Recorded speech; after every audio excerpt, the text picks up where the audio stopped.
ఓం శ్రీకృష్ణ పరబ్రహ్మణే నమః. శ్రీమద్భగవద్గీతా అథః ప్రథమోऽధ్యాయः. అర్జున విషాదయోగः. తస్య సంజనయన్ హర్షం కురువృద్ధః పితామహः.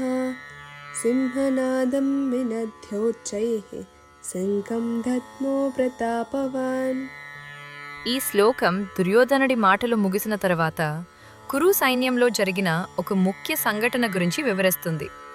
అంతటా కురు వంశంలోని వృద్ధుడు, ప్రతాపవంతుడు అయిన భీష్మ పితామహుడు దుర్యోధనుడికి సంతోషం కలిగించడానికి బిగ్గరగా సింహనాదం చేసి ఆ వెంటనే శంఖాన్ని పూరించాడు.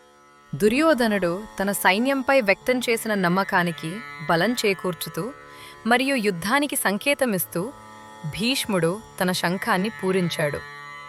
ఈ శంఖారావం దుర్యోధనుడికి ధైర్యాన్ని మరియు ఉత్సాహాన్ని కలిగించింది. ఈ కంటెంట్ మీకు నచ్చినట్లయితే లైక్ చేయండి, షేర్ చేయండి, సబ్స్క్రైబ్ చేయండి. ధన్యవాదాలు.